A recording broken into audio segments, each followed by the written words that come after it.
The directing is not for me. I'm too indecisive. Directors are amazing people, and as Mexicans know, you have some of the best directors in the world here. Directors have a very, very clear vision in every aspect, many, many aspects. I'm someone who has fairly clear vision in some, and as a producer, that's where I flex my muscles.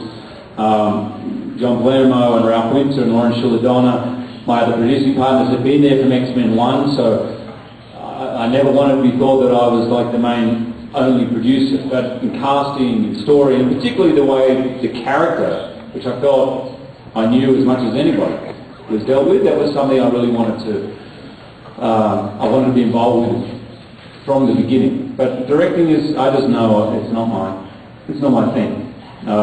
That's why my marriage works so well. I understand that my wife's in charge, I just take direction. But the piracy issue is obviously a very serious one. And some of the President and I and Jim Giannopoulos and everyone, we talked about a lot, because there is a new initiative, I think, which I applaud very much, from the government here to crack down on piracy. It affects many people. Most importantly, it affects the local market here. So I think it's something that every country needs to deal with, and I'm really thrilled that the President has taken that on seriously. Of course, it was shocking at the time. It's a bit like somebody grabbing a piece of work that you haven't finished yet and putting it out there. I'm fully ready for when I say here's the film, people can say what they like, and I listen to them and I take that criticism or praise, whatever it is. But it's very, very hard as someone involved working so hard on something to have prematurely out there. I mean, that copy was so unfinished, it was difficult. But I think the positive side of it was that what has been seen is that, I mean, when the movie opened, hopefully it does the same here, but when the movie opened in America, people came out in droves and around the world, because people want to go to the cinema and have that experience. With movies as big and entertaining as this, nothing can replace that. There's not a computer screen in the world that can replace that experience, because it's made for a group, it's made for an audience. And when you go there, I was there at the midnight screenings in Chicago, and then over the weekend I dropped in. It's fantastic to see everybody really getting into it and having a great time. So if I could be shameless and say, hopefully on May 29th in Mexico, that people do that here too. There's a point. And we tried to make this movie for everybody to see, but Wolverine is Wolverine. Okay? It's not SpongeBob SquarePants. And there's only so far we can go. So rather than trying to make Wolverine SpongeBob SquarePants, we tried to make it, because, and let me say, there's an argument for an R-rated Wolverine for 18 plus. I could see that movie, and because in a way that's who the character was when he came. He was shocking, he was politically incorrect.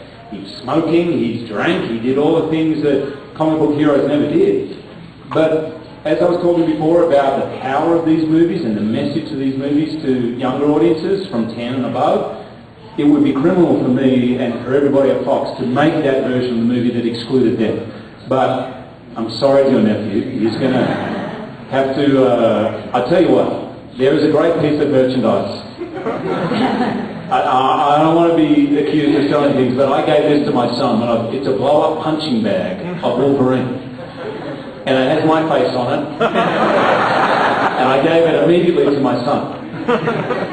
And every time I send him to his room, I hear him punching that thing so much. So get him the blow-up punching bag, put it in his room, and when he says, can I go? And you say, or his mum or dad says no, just close the door and you watch. And then in 5 years, see if he wants to watch the DVD.